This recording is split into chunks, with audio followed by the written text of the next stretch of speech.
start by asking any questions thus far. Okay, a lot of the stuff that I've talked about is not Postgres specific. It's just relational database stuff. Now we get into the fun part. Does anybody know what the formal name for a row of data is?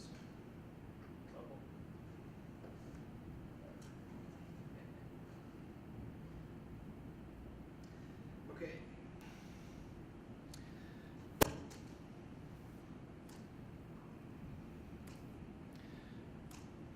Okay. As I told you before, there are 6 forms the data can be stored in. 5th and 6th are absolutely academic special case forms. Somebody wrote a doctorate on each one of them, just way out stuff. 1st, 2nd, 3rd normal form, everyday stuff. 4th normal form, a little more advanced. Depending on how geeky you are, you may or may not put your data in 4th normal form. If you get it to 3rd normal form, you're usually golden. So this is a mnemonic. There are 2 variations of it. It's not meant to be blasphemous. It's just something funny. The truth, the whole truth, and nothing but the truth, so help me God.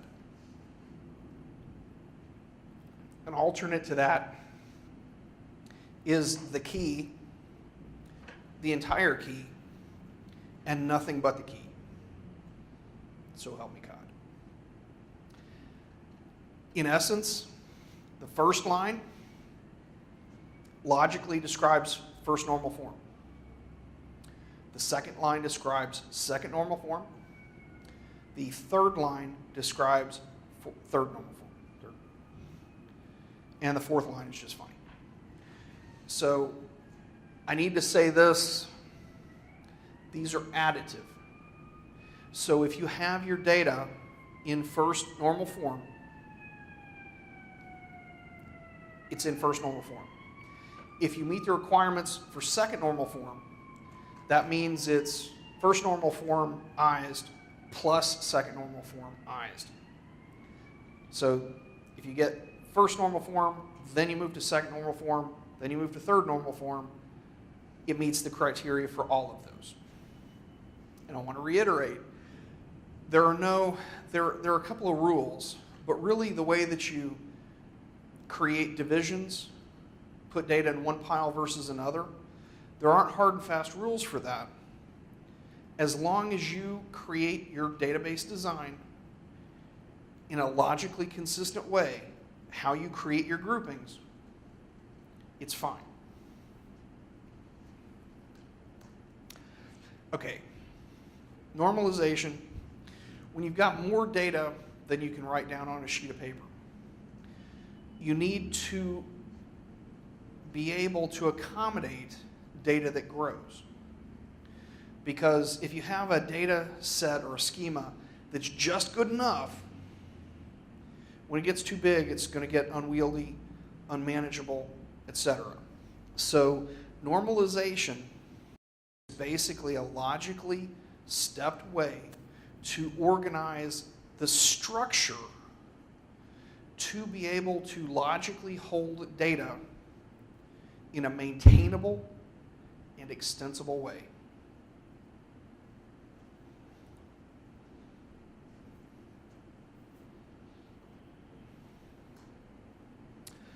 Yeah, builds on, etc. Okay. I'm going to run through these real quickly, and we'll see what they are when we actually start breaking some things down. First normal form. Does everybody remember the mnemonic? What's the mnemonic?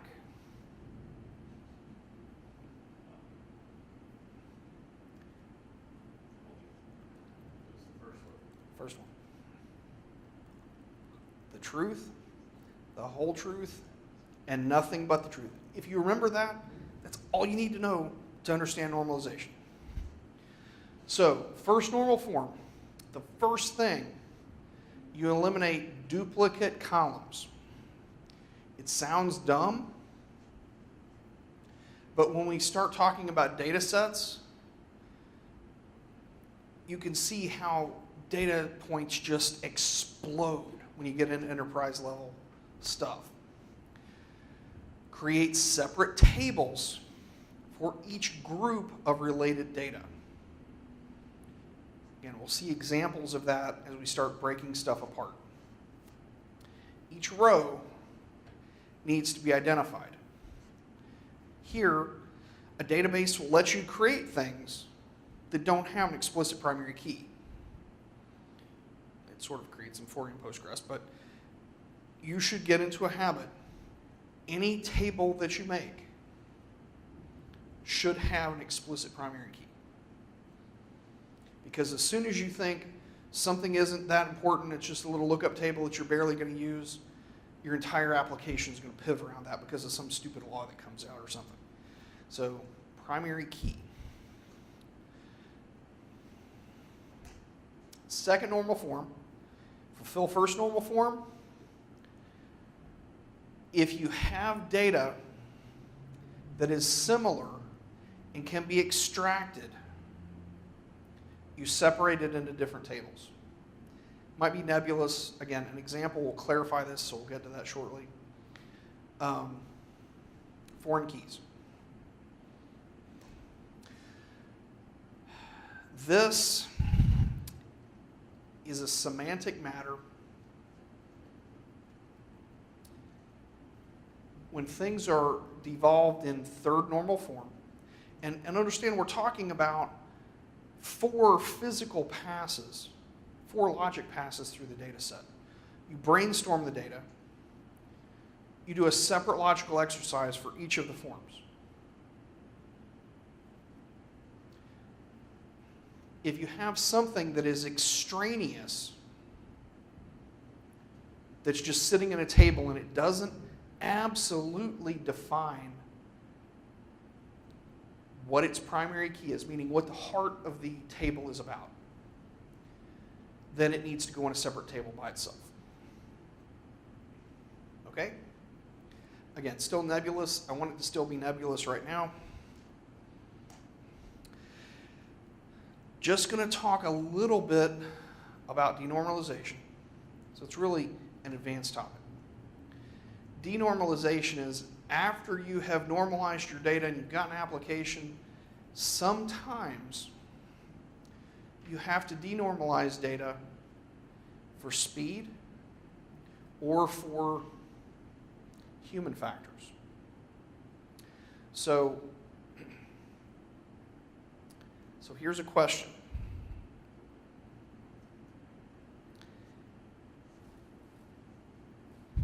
Can you define a transactional table? No, a transactional database. Again, we're talking relational databases, not the other kinds. What is a transactional database? Is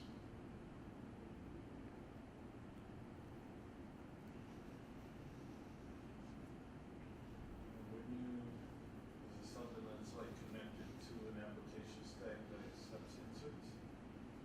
Like insert update statements? Yes. Meaning, when you have processes that occur at different stages. So here's a question. Google. Okay.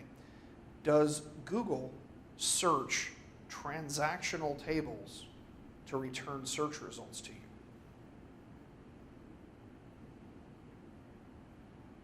Not at all. Okay. So you can make a database optimized for transactions. You can make it optimized for reporting. You can make it optimized for archival. Google, they can index something 250 ways to make lightning fast searches out of gigantic stacks of data. You can't make one database that does everything all the time. So if you need a transactional database, you make something that is fast. You put in stored procedures, you make it so that you're not sitting there waiting for the thing to churn. You don't run reports against your live database, right? You have a streaming copy or you have a 12-hour-old copy. You run reports against that, okay? You can make things that are reporting databases, transactional databases, archive, several different kinds. You need to create separate databases based on what you're doing, okay? So normalization is one thing.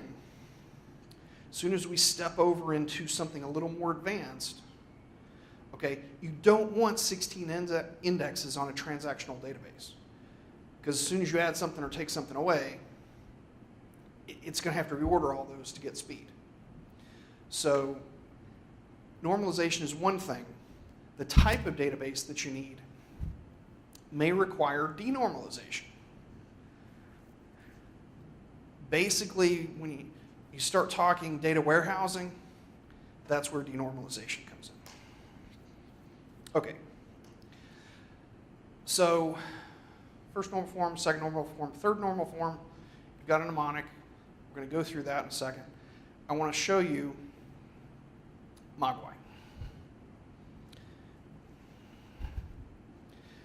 Now, there are 3 or 4 points.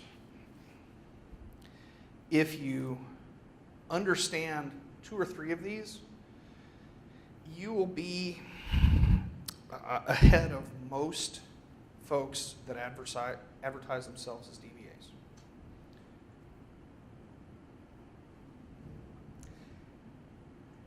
Has everybody had a chance to install it that wanted to?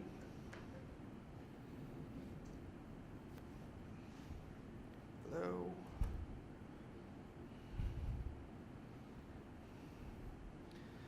So, one of the awesome things about a design tool like this is that you can build things quickly, mock them up, prototype them, but it gets way, way cooler. Okay, so can everybody see the screen?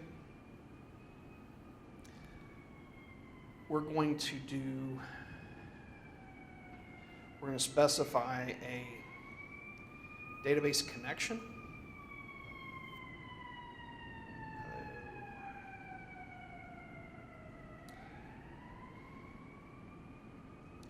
Okay, now notice this tool lets you connect to DB2. HSQL is a RAM-based thing. Access, MySQL, SQL Server, Oracle, Postgres. Okay? And how that factors into things. ARG. I may not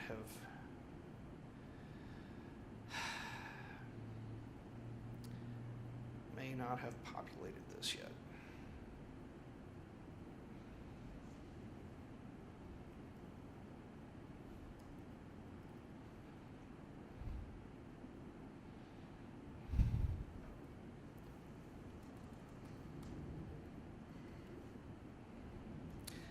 Anybody know what the default port for?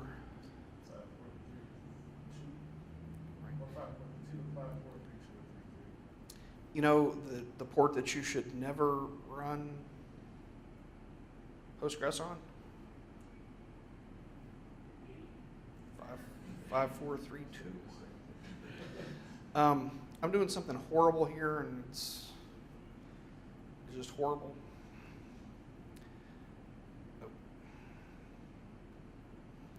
Okay, you do have to set this up.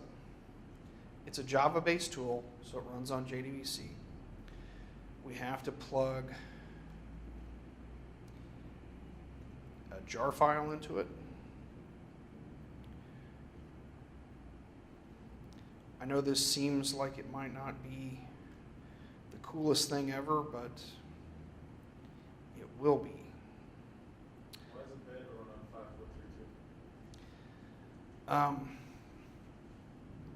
If you have a script that is running, you know, because IP addresses, you can just go, you know, bump up an increment and run the script against thousands of websites very quickly. Obscurity is not the best security, but a few years ago there was a thing called the slammer worm, and it picked port 1433 because that's what SQL Server runs on. So if you had to search, okay, here's a trick question. How many ports does a computer have?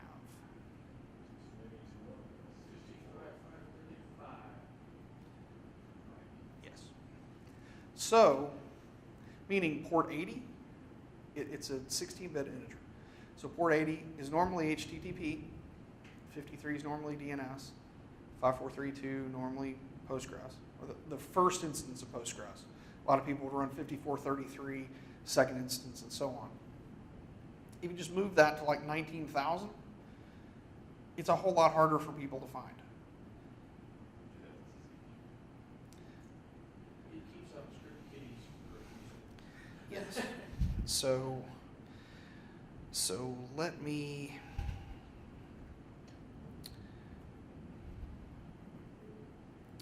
That's not what I wanted. Let me see if I can get on the wireless. Hotel Sachs conference is there a password to it? Awesome.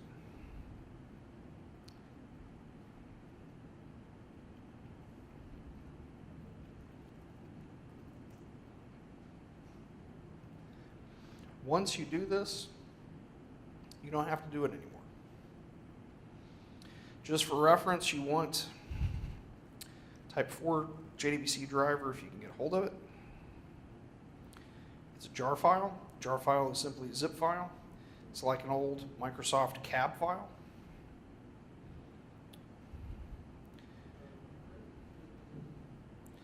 Okay, so it's there.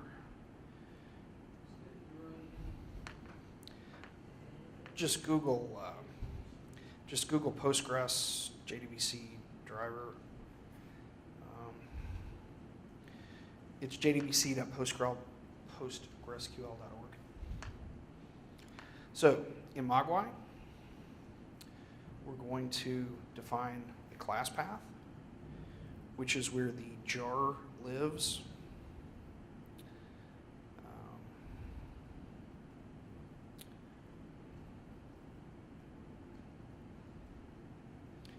Okay, so we have a class path that has a driver in it.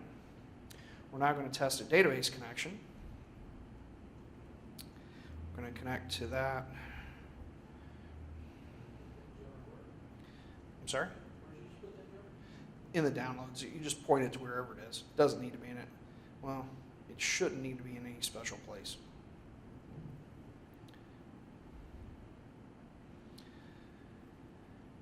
And I think my local data, yeah, it's just Postgres.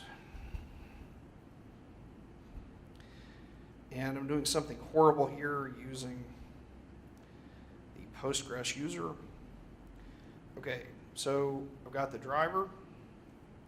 Now, do you guys want to see something cool?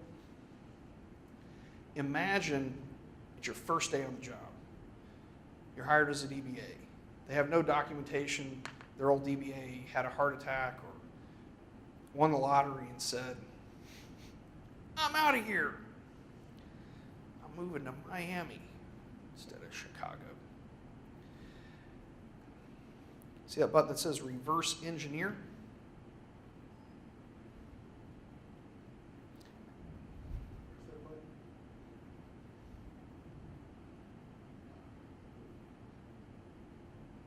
So what do you guys think reverse engineer is?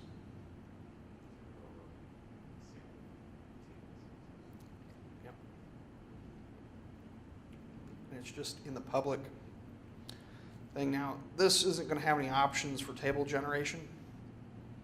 Normally you have some options, but I just made a couple of very quick tables. I'm going to import both of these. Again, these are junk tables that I just made. If you had 200 tables, it could pull them all back with the keys, constraints, whole thing.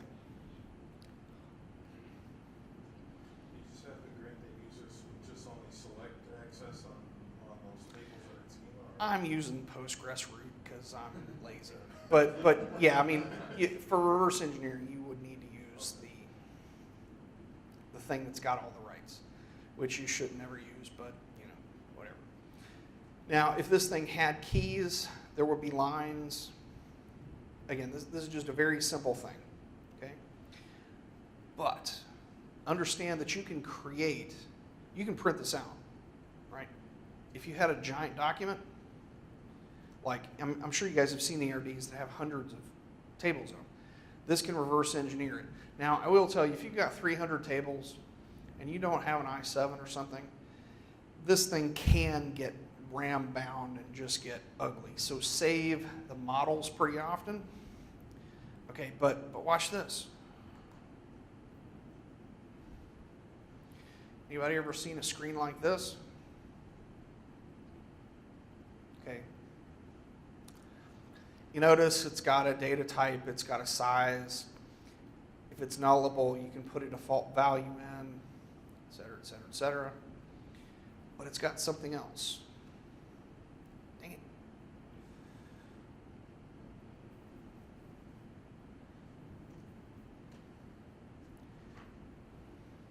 Okay. So why? I think it's a little weird because my screen is squashed to show there. Okay, you said, what's a data dictionary? Okay, I have no clue what this database is. I just found it, pulled it in, and mapped it. If you take the time to go to the comment field and put in notes,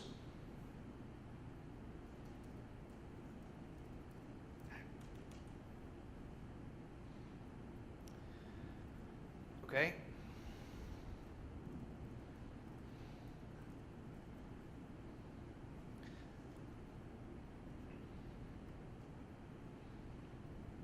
I can go to database, create database documentation, ERD. Here,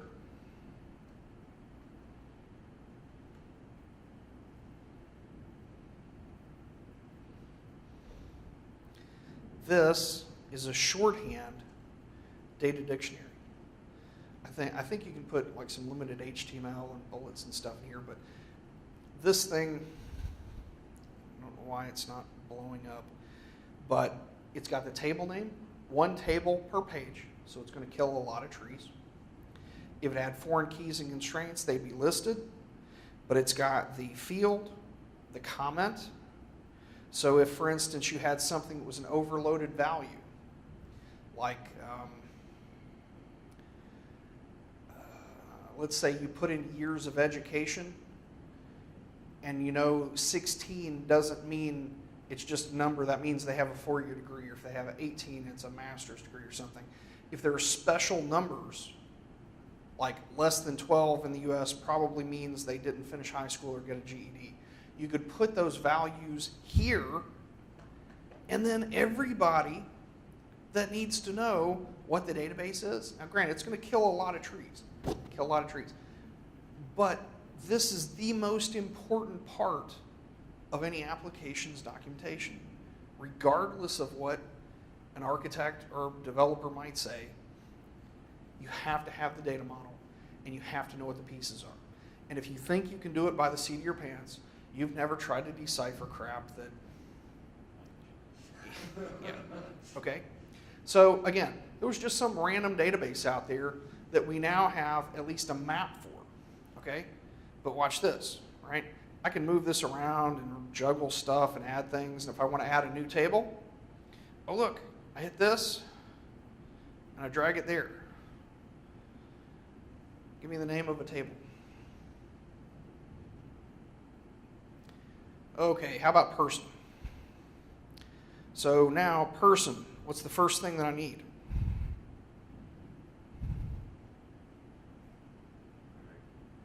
What? So what's the good name for a key for a person?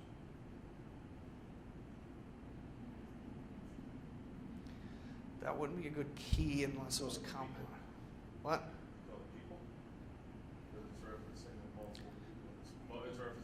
let's just say person ID, okay? Whatever. We're gonna call it int.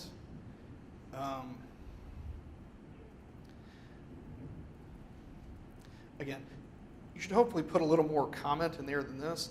Now, if this were nice and, you know, a paid for UI instead of free, you wouldn't have to hit this stupid new button every time. So you just mentioned two other data fields. Okay, so what data type should first name be? Varchar what? Okay.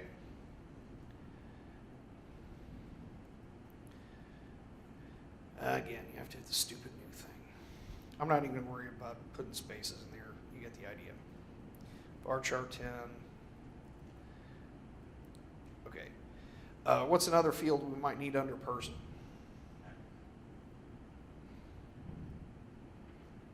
Well, let's say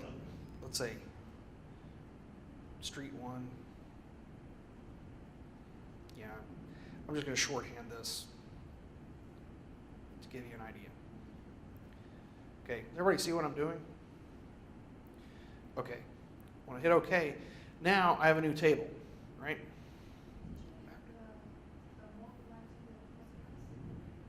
Yes, when I put the JDBC driver in, okay, so this is pgadmin. I have two little bitty tables in here, mod 1 and mod 2.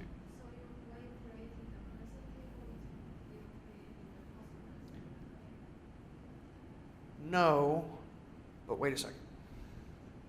Okay, so I click this, and now I can move this stuff around, right? This, anybody have an idea what this is? It's a relationship between tables. Oh, whatever, okay. I haven't defined them as a primary key in the SQL. You get the idea. You can make relations between tables, put constraints in. It does all that for you, okay?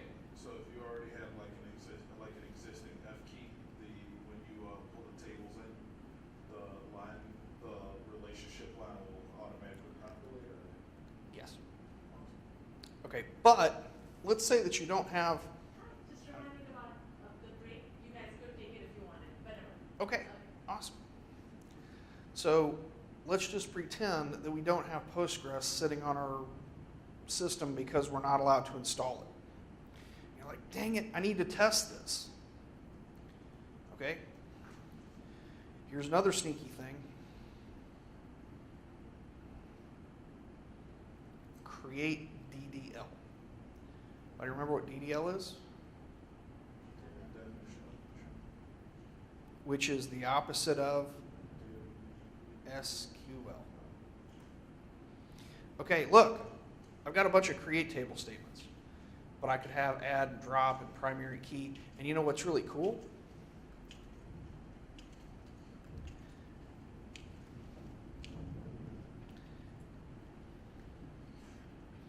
Okay, remember we had a few other database types?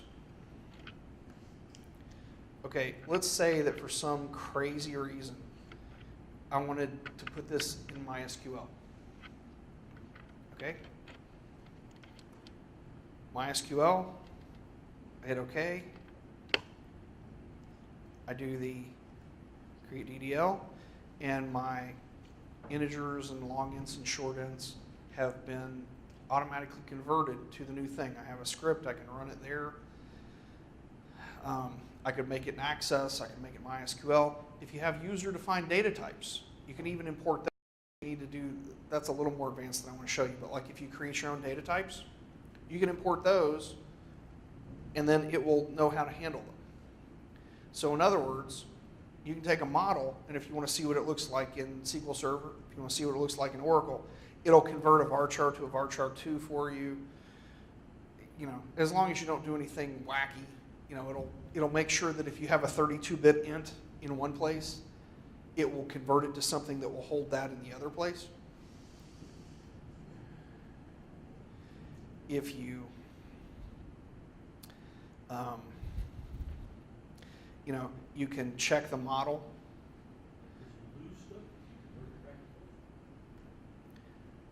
It will convert it 99% of the time But if you had 100 tables, you could spin this out and instantly, so think of this as a design tool. You can use it with an existing database, like if you're porting something from MySQL to SQL Server, MySQL to Postgres, Postgres to whatever. You can start and at least give you the skeleton, so you've got somewhere to start. Other things like Visio used to do reverse engineering.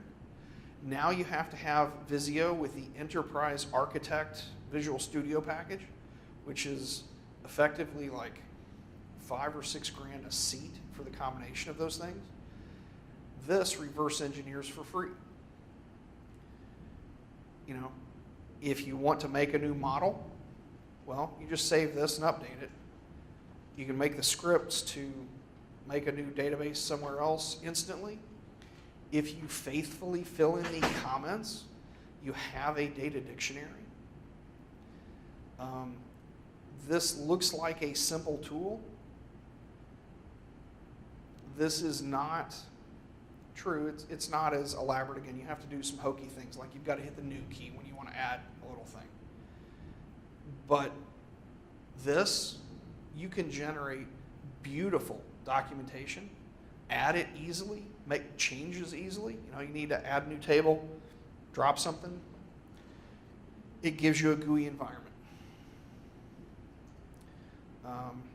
Now again, if you've got a table with 300 things in here and you're making 50 changes, I would save it every few minutes just because it is kind of a clunky UI. But if I had to take a sweeping guess, half of DBAs don't maintain data dictionaries, don't maintain DDL. They've got to go and hack stuff together all the time. This shows that you're on top of your game. And if you can turn out the same quality work and show ERDs with a free tool that somebody else is spending 10 grand on Irwin for, yeah. So there are other things out there that do this. Again, this is just an ER tool, but it lets you make tables, and not just for Postgres. It lets you do it for all sorts of development things. So if you're in a product that has to support a couple of databases, you make the model and you make the changes. It's awesome. So the reverse engineering thing is so cool. Then you can do some weird stuff, like this has like 3D viewing and stuff. If you had 100 tables in here, no. Anyway, it does all kinds of stuff. But even just the base things, data dictionary, DDL scripts, and it's all mostly drag and drop. You know, if I had actually defined these as primary keys, I could just like draw a line and it would update that. If I wanted to make a constraint or a trigger, whatever, it would all be there. So what? Since there was some kind of break going on, before we get into the hands-on stuff with our group exercise, let's go ahead and break for a few minutes. I like Mogwai. It's free and it works as well as some of the several $1,000 tools. There are other things out there, but if you can master Mogwai, you're 80% of the way to being a conscientious DBA.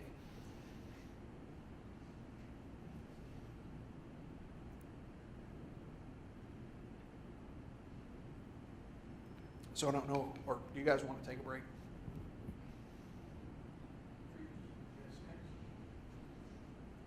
I have no clue. I've got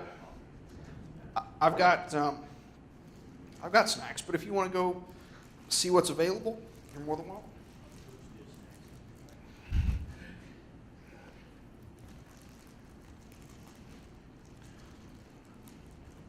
And Mogwai even works on a Mac.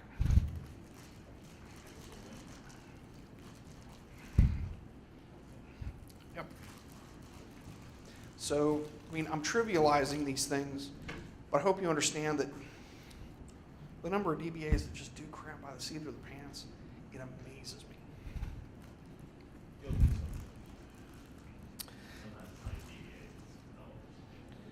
Well, that's another matter. Sometimes when the business forces your hand, Yeah, but if you're a junior DBA and you pull out an ERD and a data dictionary, you're going to make yourself look good, and somebody else be like, project manager's like, well, why don't we have these for other projects? You're like, I don't know.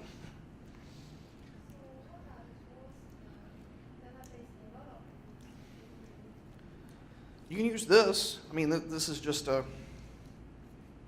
this is one tool. There are all kinds of ER tools.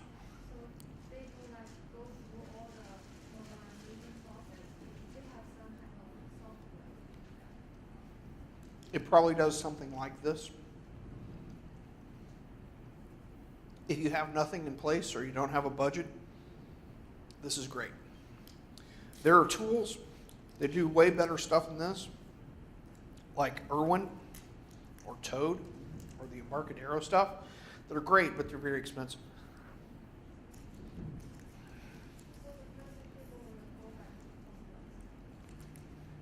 Sorry? Yeah, well, if you specify the model as Postgres, it will use Postgres data types and sequences or generators or whatever they're called now. So, I mean, it will know what Postgres needs to know for its DDL language. Did that answer your question?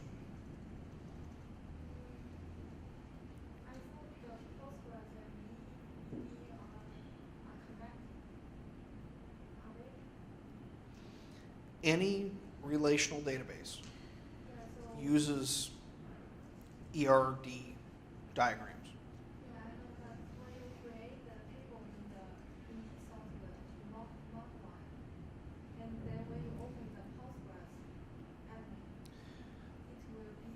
No, you would have to, you just copy and paste the DDL into like a SQL window. But see, another thing that's huge, when you need to create a new environment, you have a script right there that will create a blank environment for you. So, if you put all your, create procedure and create schema and all that kind of stuff into this, then if you need a new environment for testing or QA or whatever, you just copy the DDL, make a new instance, throw it in there, and then you've got a clean database. And obviously, if you, make some kind of nomenclature and save your ER models with dates and version numbers and stuff, then you can roll back to a certain version or whatever of your app. So, questions about Mogwai or just ER tools in general? Does it grant the comments in Mogwai into the Postgres field comments? Data dictionaries are human-facing only, but they are critical to being able to maintain a database efficiently. Because the problem is, if you guys have been in tech over 3 weeks, you know that there's churn. Programmers, DBAs, project managers, there's churn. And if somebody leaves and that organic knowledge walks out the door, sometimes they're courteous enough to take the phone calls, but if they were laid off because they were too expensive or they were outsourced to Singapore or whatever, they might not be really wanting to take that phone call, and you're sitting there trying to decipher.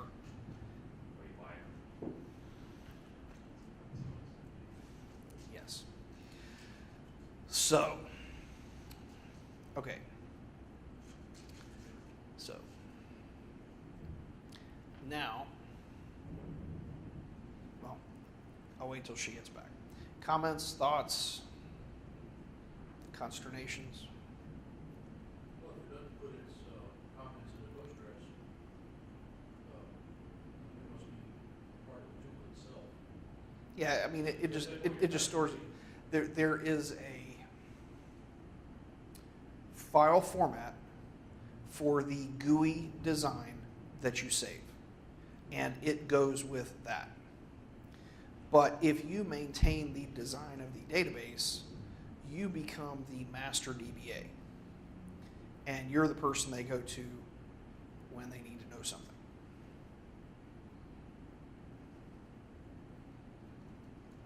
So, Well, I'm just trying to think from a management point of view. I'd have to version control this or something, put it somewhere, because, I mean, Right. from that perspective, who cares if they're one of the database to get it and one of the student to get it? It's still gotta be put somewhere in version so that everybody can see it. it does, but understand that a huge number of projects, huge, I would dare say the majority of regular IT projects, unless they're gigantic, do not have a data dictionary, do not have up-to-date DDL. And whenever something has to be done, like stand up a new instance or something, the DBA just hacks something together and, you know, so yes, version control and all that stuff.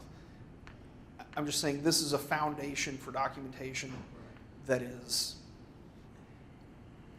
if you've ever tried to piece together Humpty Dumpty from, 3 different projects back, it's a nightmare. And as soon as you start inferring meanings, I'm dead in the middle of that right now, and this is a really, really timely thing to look at. What I'm working with is a financial company, they do mostly auto loans.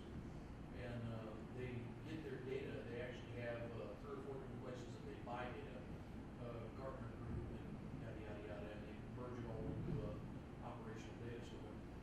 And the data sources that they're buying it from mostly do not come with data dictionaries.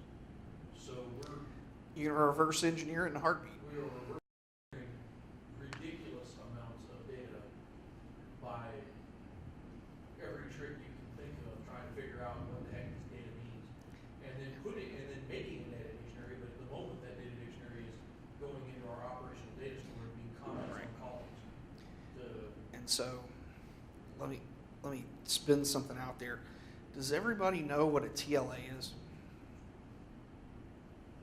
Like a service level agreement or A TLA is a 3-letter acronym. So, a 3-letter acronym, for example, is ETL. That is extract, transform, and load. If you're doing disparate data sources and moving things and you want to filter those, look at the ETL stuff for Postgres. Well, we're using Pentaho has an ETL, right? But I have Then- used Talent. Then you know what it is. They even have they call it the ETL, whatever. So, But getting the data crammed in is one thing. Having some idea what the heck it is something else. yes. And this can make you look like a rock star. So, speaking of TLAs, does everybody know what an ETLA is? That's an extended 3-letter acronym, like JDBC, SMTP. Yeah. Okay, so it wasn't that funny. Okay, so now I'm going to ask all of you guys to bring your chairs and come up this way, because we are done with the, wow, it's already 4:20. Where did the time go? That's what I meant. Stupid Central Time. Okay. Come on up. Now, I have a subject that I think is funny for me. It may or may not be funny for you.